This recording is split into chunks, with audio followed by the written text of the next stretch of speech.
eyeshadow. Thanks. I put sparkles. It's very sparkly. I wasn't going for sparkles. I was going for like the, you know how they do like the dewy wet look? Yeah. On that note, dewy wet look. International relations. Let's talk about sex, baby. Hi, I'm Michaela. I'm Tanya. We moved halfway across the world for the plot. We can't afford therapy, so we decided to plaster our problems all over the internet. Welcome to the shit show. That was good. That was nice. That was nice. Oh no. Welcome to episode 5. Episode 5. I have in my notes. Where do we even start with relationships? Talking about friendships first. Yeah. The leaving behind. Yeah. Leaving the first time, I was fine. Yeah. Because I was so excited. Yeah. And like, I was like, it's like, we're so connected with Facebook, Instagram, TikTok, Messenger, Video calls. Yeah. It's ridiculous that I was like, it doesn't matter. Like, No. it's fine. Yeah. Second time I left, I knew how hard it was being away for so long, that it was harder to leave. Yeah. It's funny, and I said this to you the other day, but I was speaking to my younger brother on the phone, and it's been, for me, I haven't been home in a year and a bit now. And I was telling him about something that I was doing, and I stopped and I was like, I live a life that you haven't touched. Like I can tell you these words, but you're not going to understand because you haven't seen my actual reaction. You get an hour every 2 weeks that we speak, but you don't get it. There's that disconnect. Yeah. For sure. I mean, as much as you can talk to someone, there's always going to be a disconnect. Yeah. Yeah, you might be telling them a story and they'll be like, oh, that doesn't really sound like you. But yeah. they're like, oh, no, this is me now. Yeah. I think the first year was fine because it was a new thing. So people were more willing to reach out. How you going? What are you doing? Let's Zoom. Let's FaceTime. I think the longer that you go away, it kind of just drifts back into that normal life of catching up once, twice. For sure. The excitement, like the initial oh my God, my friend's gone and lived in Europe. Michaela, what are you doing? What's going on? And whatever, like that after the first 6 months definitely stopped. Yeah. You don't be like, oh, so how are you? It's kind of like I could go months now and be like, oh fuck, I haven't spoken to so-and-so in ages. But I think that naturally that would have happened back home too. Because I had a going away party before I left. Yeah. And a lot of the people who were there I hadn't seen in, some of them had babies that I had never met before that were 6 months old and all of this stuff. And it was it was strange because I didn't even really know them then. And then I left. And at that point, the people who wanted to stay in contact stayed in contact and the others didn't. Distance does really show you the people that you do connect with, because people aren't going to go out of their way to reach out or send a message and ask how you are if they don't really know you. Yeah, for sure. If you're not in the forefront of their mind. Yeah, they don't care. They don't care. When you're in an environment with people constantly and you're good friends with them, as soon as you change that environment and step out of it and then they don't want to buy of you, you're like, okay, that wasn't a real friendship. That was just a circumstance. Convenience. Yeah. And I mean, I think about back to high school, a lot of you're my only high school friends still, really, because everyone else, we went to the same place every day. Yeah. So it's like, if we didn't, would I even like you? Probably not. That's what distance shows you. Is for sure. The people that you do actually connect with and are genuine friends with, and those that were just friends with you because you were in their everyday life. Yeah. In terms of friendships and stuff, the distance, like we were just saying, yes, it's convenience, but it gave me a really good chance to, it was the ultimate block and delete.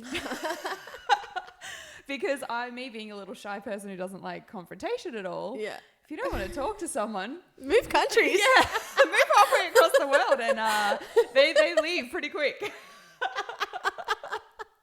It's really the mic drop moment. It's great. It's not you, it's me. I'm moving. Yeah. See ya. What a shame I can't meet you for coffee. I live fucking 30 hours travel away. Oh no. It's a great excuse. How do you go communicating with people back home? I have this little rule, kind of a self-made rule, that if I think of someone, if someone pops into my mind, send them a message straight away. That's really good. Yeah. I think of people constantly but never send them a message. Yeah. See, if it's either I see something interesting on their story, I don't just heart it. I either reply or I send them a message on Messenger and be like, hey, Was just thinking of you today. What's going on? That's so really then good. because then it A, shows that you're thinking about them, but also B, the ball's in your court to make that choice. It's putting in the effort that you would want back. Yes. See, I'm a person that unless they show me that first, I'm like, Yeah, I mean, then your heart also gets broken because you don't get it back. I can tell you it's not the most ideal way to go, but also like that's just the person that I am. yeah, you are a lot better at relationships and communication and all that, and reaching out and keeping connections. Which is a blessing and a curse, can I say? A lot of it comes from guilt, but that's a whole other thing. I'm very apparent on not wanting to lose a lot of those connections. And I have, like, naturally you do. I have moving over here. It's just there's distance in, like, emotionally and obviously and the physically. time difference. Like, you don't think it's that big of a deal, but it is. It's tricky, and also once you do jump on call, you're both on different rhythms. Yeah. Like it's the evening for them, so they're kind of winding down. It's the morning for you, so you're barely cognitive anyway. Yeah. Like there have been many phone calls with my They mum. always look good and you're just getting out of bed. Exactly. So many phone calls with my mum that I'm just like, I'm calling you because I know I should, but I really don't want to talk right. Like I can't even tell you what's going on yet. There are some days you wake up and you're just like, no, today's not the day, but like you've scheduled in a call and you're like, okay. Yeah. But then by the afternoon, it's like I could chat and they're all asleep. Yeah. It's harder to connect with someone if you are in a mood where you don't want to talk and it is over FaceTime. Yes. Because there is that physical distance, and some like the little things can get on your nerves. Like if there's a lag, if it's blurry, if you talk over each other and then I don't know what it is, and I'm not sure.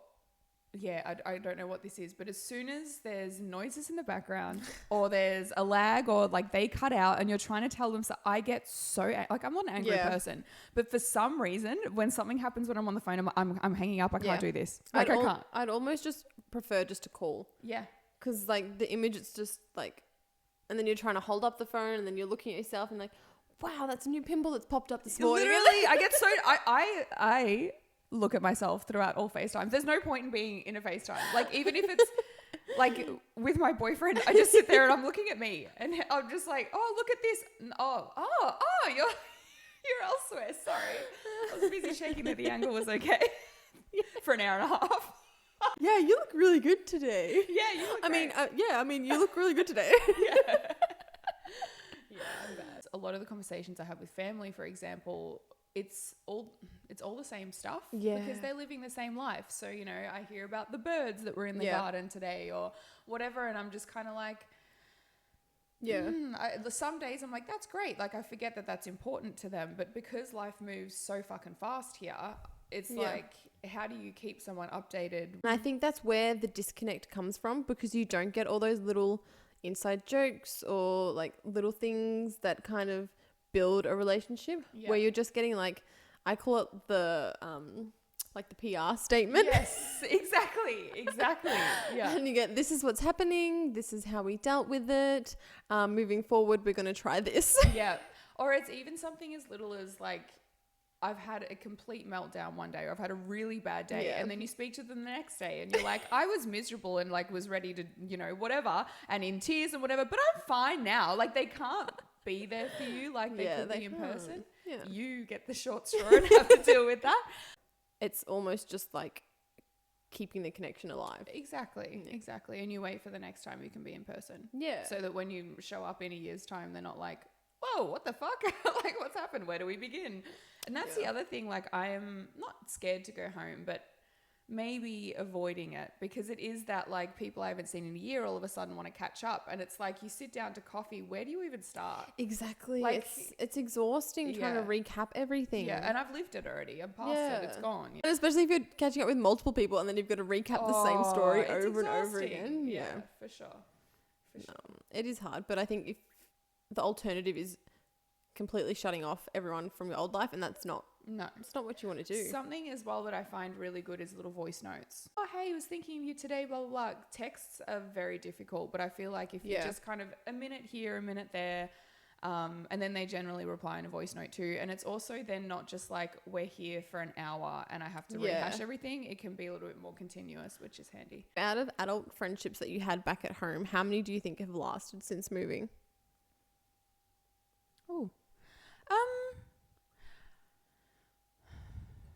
I would say like a solid 80%, 80 to 90%. But that's because a lot of my friendships were all low pressure anyway. Yep. So like, yeah, I think that if I was at home, I wouldn't be seeing these people the same amount. So if someone was like, hey, I'm coming to Europe next week, like, do you want to catch up? I'd be like, yeah, of course. Like, it's still a friendship. It's just not as deep, I think. Say the good ones stuck around. Yeah.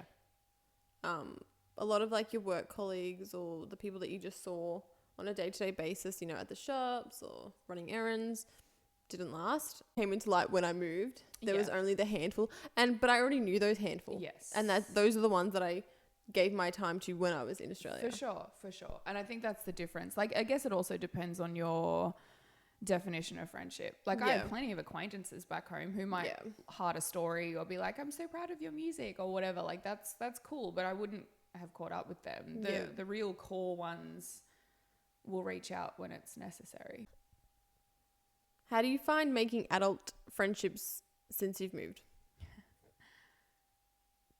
Difficult. Yeah. Because you actively have to make the choice. Yeah. I don't think that we have... I mean, work, for example, for you. Like, you made friends through work because, again, there was that... You're going to the same place, you have the same... Like, you're experiencing the same things every day, so you have something to bond over. Yeah. Whereas for me, because I haven't been working and stuff, I've had to actively go out and kind of search for that, I guess. Yeah. And sit down and be like... Hey, I'm so-and-so. Do you want to be my friend? Like, it's so weird. How do you cross from... Because I know a lot of your friends came from, like, working friends. How do you move on from, oh, like, I have this job for you if you want to come and do this for me? How do you cross that bridge from, hey, let's just go hang out for a drink or something? I have a tendency to want everyone to be my friend. You know that.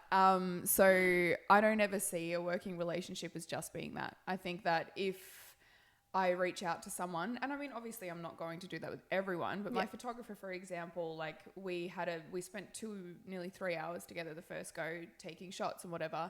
I was like, we should get a coffee. It also, I think, comes from, like, I didn't have many friends. So I was like, well, maybe she could be a friend, maybe not, whatever. It is hard to meet people as an adult, though, because everyone is so busy with their life. And if you aren't in, like, close proximity with them, it's hard to, like... Keep in touch. For sure. I mean, yeah, I've never walked up to a girl at a coffee shop and been like, you look nice, let's be friends. Like, I'm sure people do, and that's great if they do. But, I mean, I think it's also going into any... interaction with that intention, I guess, to be like, I want to get to know you, and then as soon as you figure out if you're on the same wavelength, then you can move forward. I do like the idea. I've seen a couple of them pop up on like my feed, is the kind of meetups for friendships that are happening. Women just getting together for a drink or like networking or, you know, doing a fun activity just to like, I actually saw one the other day and it was a reading club. Cool. Yeah. And hey, that's right. And you just go there and you just read for an hour. Yeah. But then after that hour, like everyone like gets a coffee and then just discusses what they're reading. Cool. And I was like, that's cool. Yeah. It's the common thing. Like it's you choose your interests and then you surround yourself with people. Would you find it weird for someone to walk up to you and be like, hey, like you're both running or you both stopped running or something and a conversation sparked? Would you be like, oh, this is nice? Or would you be like, this is strange? No, I'd be like, oh, that's nice. Yeah. So why don't you do it? Because I'm scared. Yeah. I'm not a people person. That's the thing. Inside, I'm like, oh, they have a really nice outfit or they look really good or, hey, that was like cool that they did that. Good run. Yeah, good run. Nice stride. Yeah. But I would never do that in the fear of rejection. Sure. And I think that might be the problem with adult relationships. Yeah. We get to a point where we're all just scared to be rejected, so we just don't say anything. I think that fear kind of stops us. Yeah. Because you don't know them. No. Also being abducted. They could be psychopaths. If it's a girl, I'm talking about. They can be psychopaths. Yeah, I'm a little bit creepy. See, I have a problem with word vomit, so I just say stuff. Like, I'll be standing there and kind of being like, oh, but I really like her jacket. I've got to tell her. I must tell her. Hey, you look really cute. And then people are like, what the fuck? What is wrong with you? But it's fine. And then also, come to my show. Do you think that your friendships that you built from last year will last? There's a few that I think will. Again, the ones that I do keep in contact with, like we're not constantly in contact, but Sure. But major who holidays, is? you send a Yeah. message. Yeah. And did you find it difficult to leave in terms of... Yes. Okay. Yeah. I did. I loved our life in The Hague. Yeah. So that was hard because I did make some really good friends and I had a good job. We had a nice area to live in. So that was really hard to leave because I Yeah. felt like it was just the beginning of these relationships. Yes. And then to leave that, it was like, yeah, but I'm not finished. The story hasn't ended. Yeah. Whereas I think leaving Australia, it was like, yeah, but I'm done. Yeah. It's nicely wrapped up here. Yeah, for sure. It was like getting your season cancelled instead of wrapping it up nicely. Yeah, yeah. On cliffhanger. Yeah. Imagine if you went into all relationships knowing the end date. Would you still pursue them?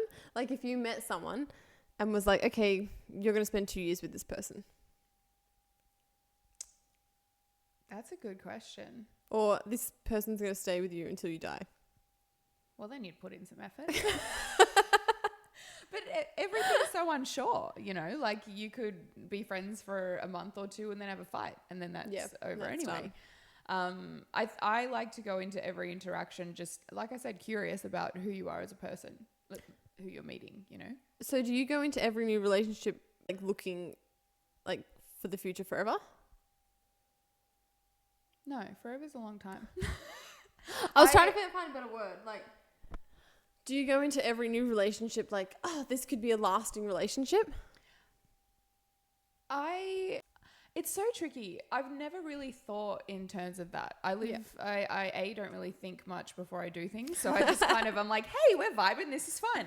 And we're having a good time. And I think that, yeah, I go in, I don't really think about the future at all.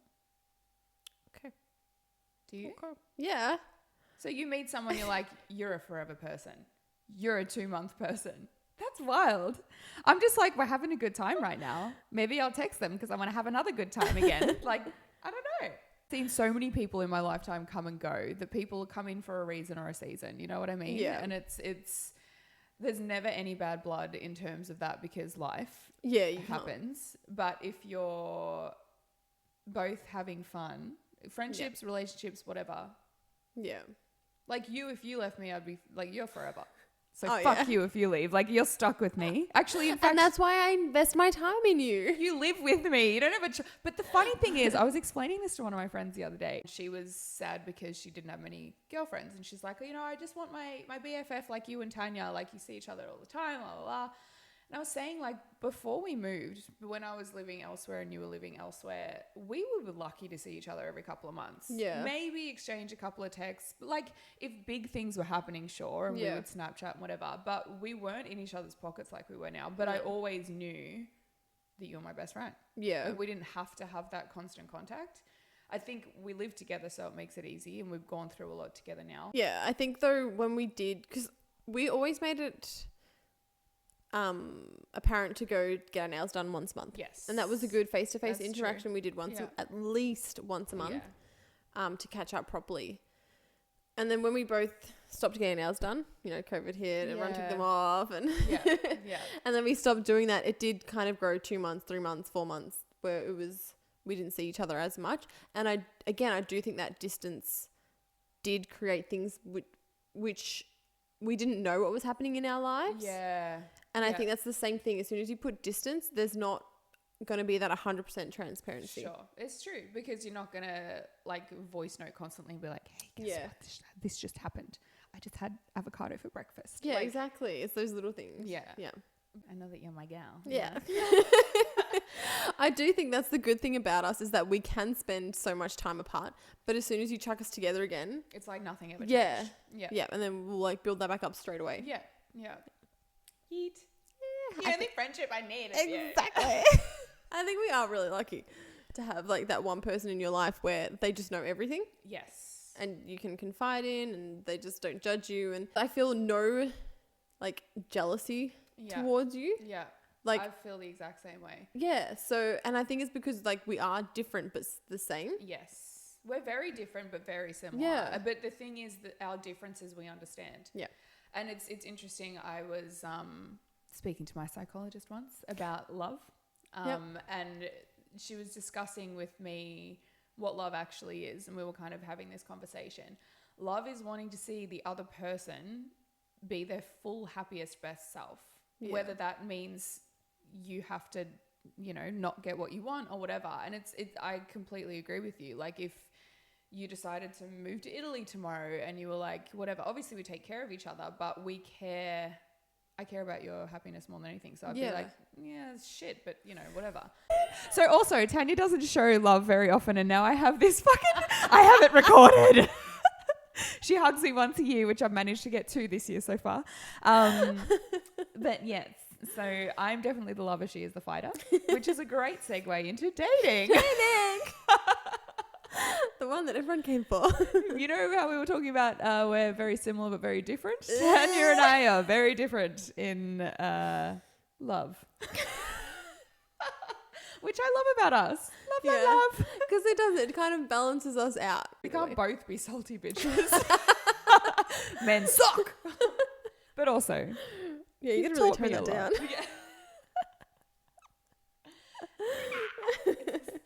Tanya's out there dating, right? Right? How would you describe the differences between dating in Melbourne versus dating abroad? Honestly, not that different, but different. Sure. If that makes sense. Please explain. Dating in Melbourne, I kind of gave up because I was like, they're all the same. They're all exactly the same. Yeah. And it's that kind of like incestual feel that you kind of get from dating Aussie guys that you've just either grown up with or seen around, or and they're all very similar. They're all very similar. Moving over here, I was so hopeful. Yeah. I was so hopeful. I'm like, oh my God, I'm going to meet a European man. We're going to have Gabrielle down below. Hey, ooh, okay, Gabrielle down below. I thought we weren't talking about sex today. And then you realize, oh no, they're all the same here too.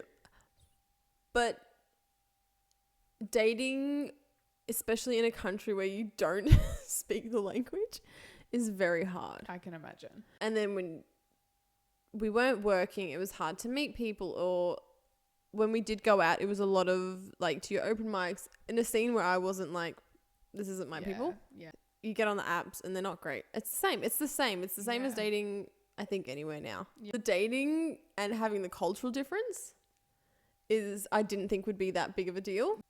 So that wasn't great. And also, I'm a very sarcastic person.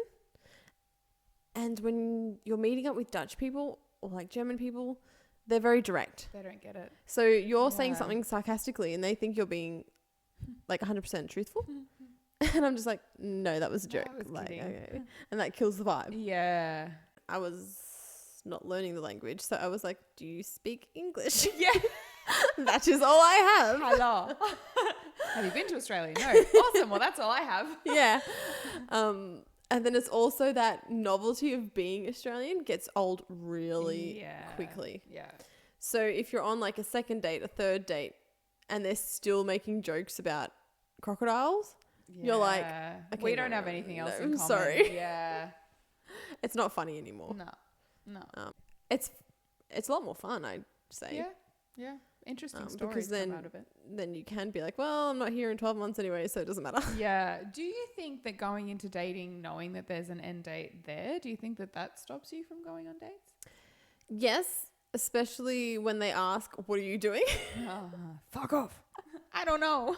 And you don't want to come off as aloof, just being like, I don't know, I'm just like kind of chilling. Yeah. So that's hard to navigate.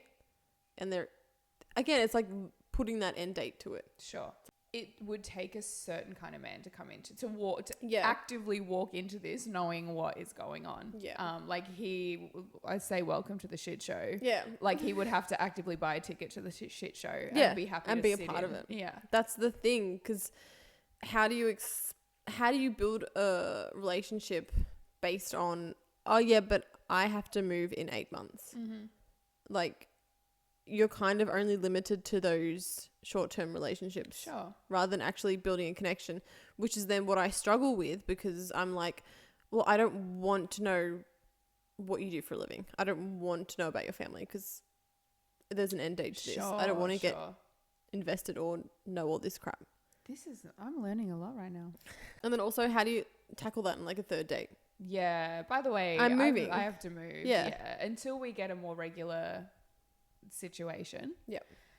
It is tricky. And you don't want to be like, would you like to marry me so I Literally, can stay? Well, I was going to say, like, after a year's up, you either have to marry me or, like, Yeah. we do. But the thing is, like, Europe, I mean, I'm a sucker for distance. I love long-distance relationships.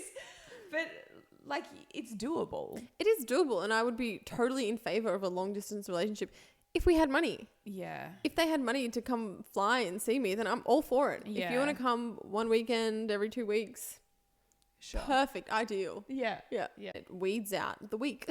It's true. And like it takes a certain kind of man Exactly. to take this on. To join the shit show. Yeah. Yeah. Speaking of, So while I'm out here roughing it. I didn't want to date, so I bought someone from home. Yes. No, incorrect. So when Michaela and I first decided to come over here, I was like, yes, hot girl summer in Europe. Let's fucking go. Sorry. Lover, not a fighter, baby. I'm incapable. Okay, maybe I should start with this preface. I have learnt that I am incapable of hot girl summer in the fact that I crave connection over anything else. Yep. And I think I never intended for, we're going to call him Drummer Boy, even though I have dropped his name in previous podcasts. I'm going to call him Drummer Boy. This wasn't intentional whatsoever. When we decided to come over here, obviously we were going together.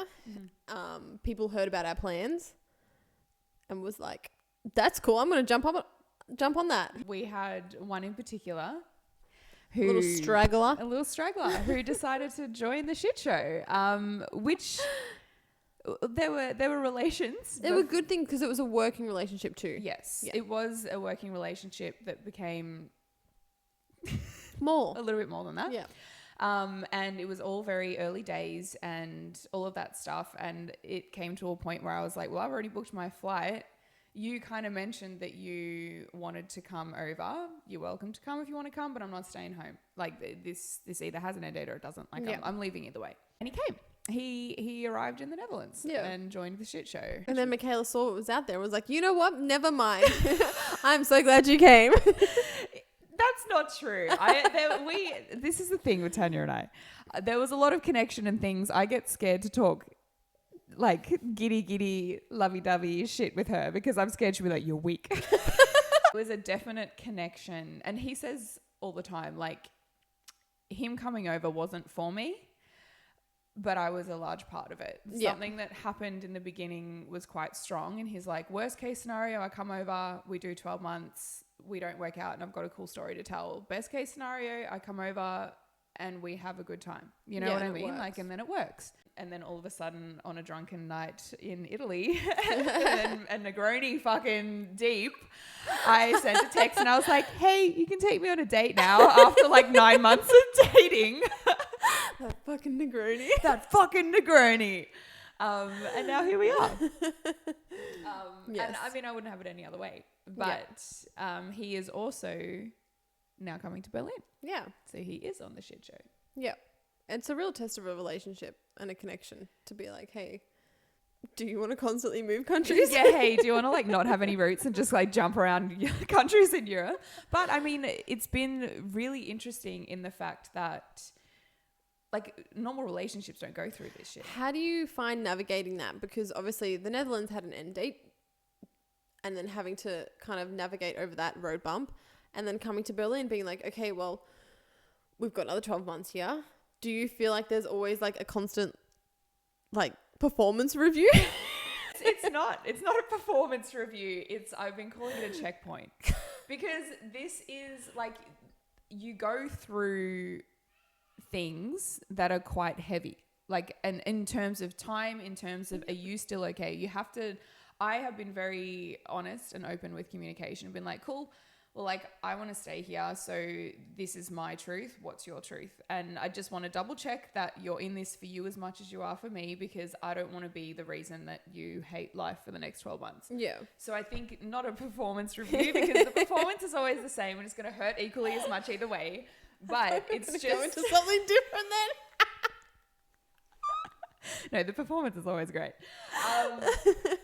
But being someone who cares extremely deeply for this other person, always make a point of sitting down at certain points and being like, are you still okay? Because if you're not, we need to talk about it. I think that is also something that you have to keep in mind if you are in a relationship like this, is that you can't just be moving countries for me. No. I can't be moving countries for you following. I think it's important to both find that balance between, yes, I want to do this with you, yes, but I'm also doing this for me. Yes, for sure. You have to have your own motives. So I'm so open with my communication, probably a little bit abruptly at times.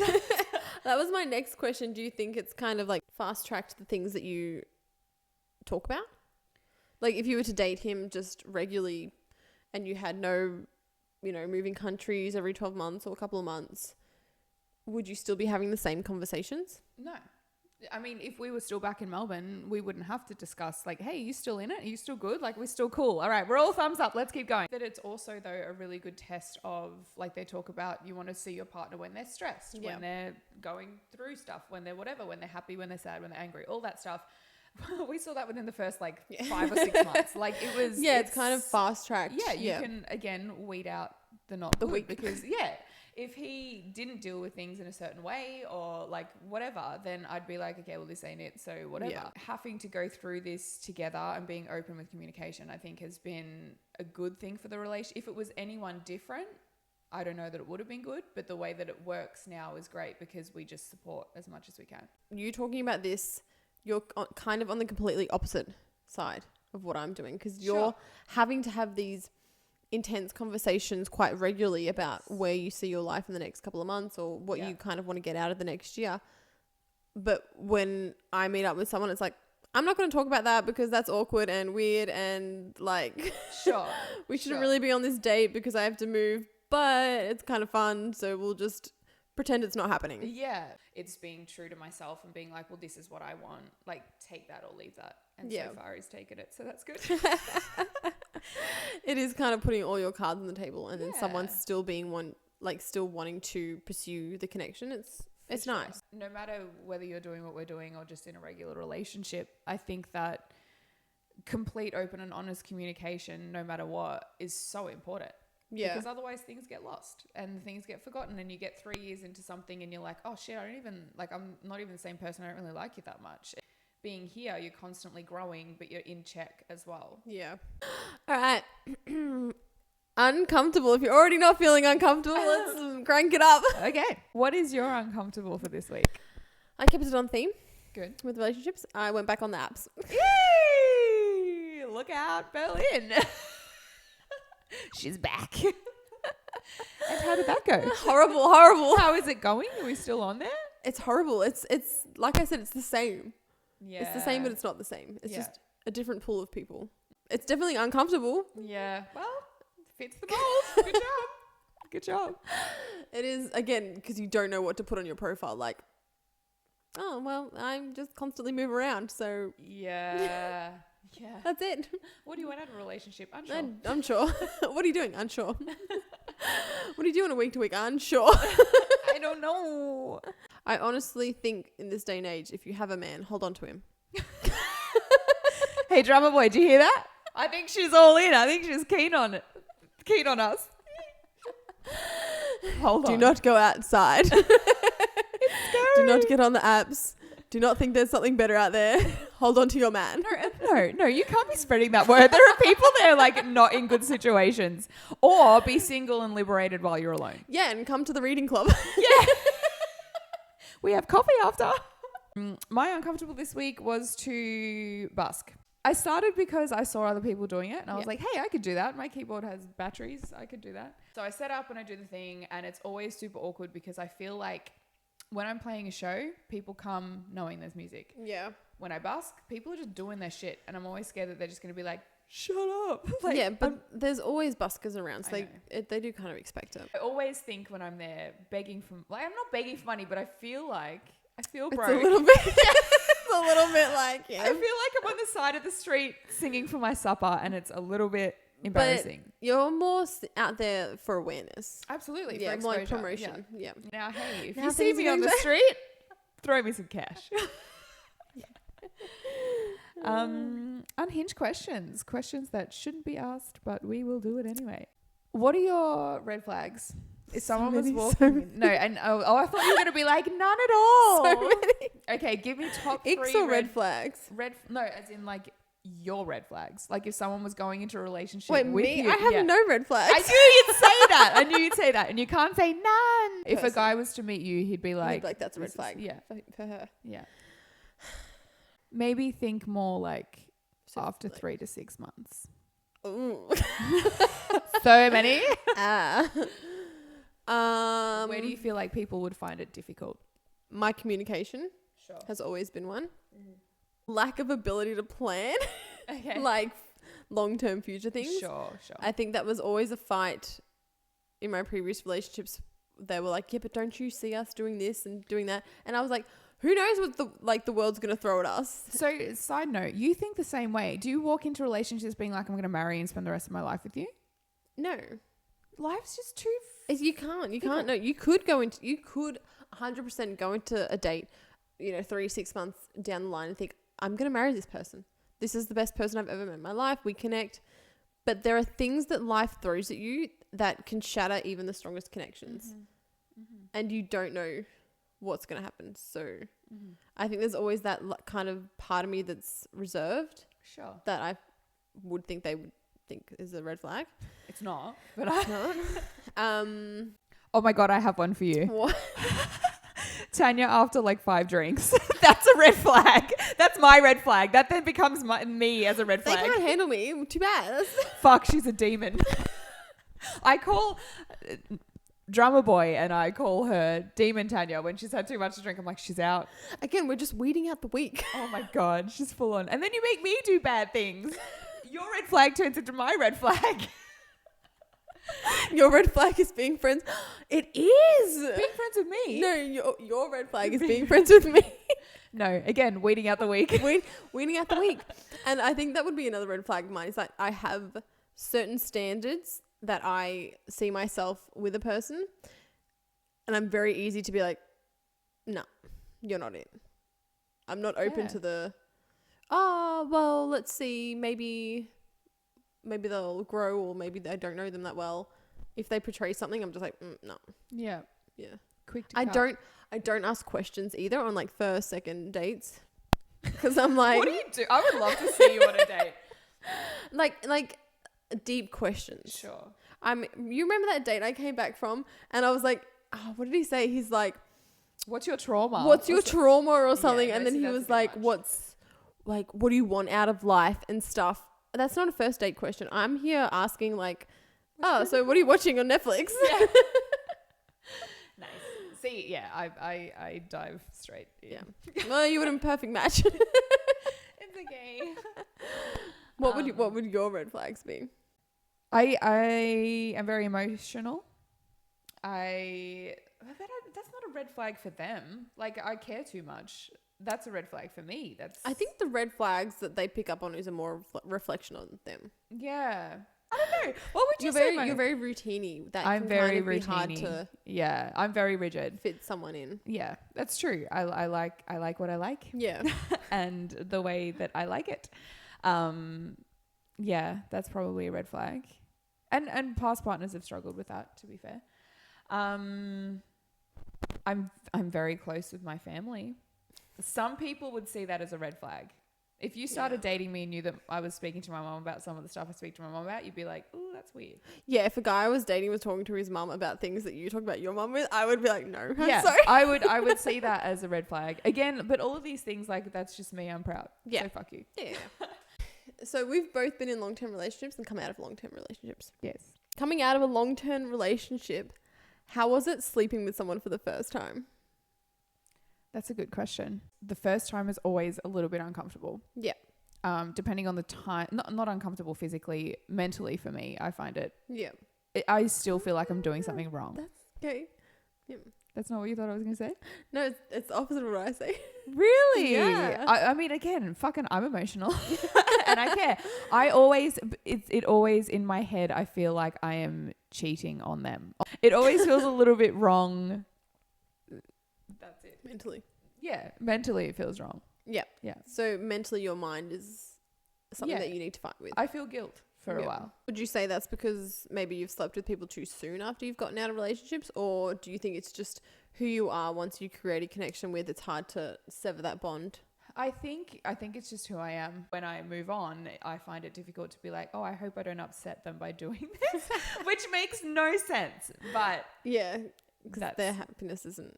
No, and we're not together. And yeah. If they're viewing my Instagram story, then sorry. Like, that's on you, not on me. Yep. What about you? See, I was going to say the complete opposite. I was going to say physically, it's a hard barrier to kind of get into a rhythm. Yeah. Because when you are with someone for so long, you kind of know how things work. Yes. You know what to do, what's good, what's not good, and you kind of get into that rhythm. You kind of know what they like, what they know what you like. Yeah. And it's that kind of disconnect in. It's interesting because like that we were talking about hot girl summers and one night stands and whatever. That's part of the reason why I can't do it. Yeah. Because I'm like, the whole time I'm being like, this is a new person and I have to look good the whole time. And do they like it when you make noise? Maybe you don't make noise. I'm not this, I'm not that. So like, but not even that. We're different in the fact that I then want to lie down and cuddle afterwards and have a little chit chat and tell me about your mum and tell me about, okay, not your mum. Tell me about your life and tell me about like your deepest, darkest secrets, because to me, that interaction of sex or intimacy is more than just your bodies. And it's funny because the one time where I am a good communicator Isn't the bedroom? because now I know, I'm like, okay, we don't know each other. Yeah. This is going to be difficult. Oh, I'm learning. So I think you do have to communicate quickly in that sense. Of course. To make it a good time. Yeah, if you know both that's parties. That's the motive. Yeah. We're just having a good time. You're out of here after But this. even in like a new relationship, you need to communicate what you like and what you don't like. Yeah. Because if it does turn into something good and then you're like 3 years down the track and they're like, oh, I thought you liked that. And you're like, oh, no, I didn't. I was just shy to say. Yeah. Yeah. So I think communication kind of, I've learned, does make things work a bit smoother. Yeah. The last person I slept with, it's that, well, I'm moving in like a couple of weeks now. So this is it hard. makes it tricky. Yeah. For sure. I don't want to know about you because then I will kind of like you, think you're a cool person, and then nothing comes of it. So then I have to kind of get over that. Yeah. And it's the not wanting to deal with the getting over. It's not, yeah. That's interesting. She's afraid of pain, not physically, just mentally. I mean, I wondered now, like with Drummer Boy, if we didn't have that connection and it just kind of happened when it happened. Yeah. Yeah. I mean, this can all get cut because I don't want to be philosophically. Yeah, like, there's probably a lot of this will be getting cut. We're very lucky in the sense that we have each other. Yes. We have such a good connection that if no one follows us, no one's man enough to jump on board the shit show. Yeah. We'll be fine. Something that I thought was really, and it stuck out to me when we were hiking Italy. And we had been, like, it was kind of like, how many days is there? I don't know, 6. Every second night, we got completely shit-faced. Super drunk I was on antibiotics. And we were having spritzes for days. Yeah. And we were drunk as skunks. Wandering home, barely wandering, like crawling home. But the opposite day, so we'd get really drunk. That morning we'd wake up and go for like a 30-kilometer hike. Yeah. Like we would get up and go, and I remember saying to you, and I was like, how am I ever going to find a man who is going to want to get up with me and go hiking in Italy after a full night on the Spritz? And we both kind of came to the conclusion that like soulmates come in many different forms. Yes. And I think that if you have friends like that will fill certain parts of your life, a man can fill certain parts of your life as well. And there's connections and things like that are really special. And like I go a lot off emotion in terms of my partner and relationship. But you can't expect one person to fill your whole cup. No, you can't. It's impossible because that's a lot of pressure on the other person. But B, also like you need to have connections. And I think that we're so lucky to have each other as, like you said, if the strong don't persevere, we'll be fine. Yeah, we'll figure it out. Yes, men will come and go, Yes. but this is for life. Yeah. Well, we got to know each other a bit more You in and that me. podcast. Yep. Yeah, I learned about what you like in the bedroom. Let's family members, do not listen to this one. Hey, Mum, if you're listening, Do not listen. You should not be turn it listening. off. Good chats. Good chats.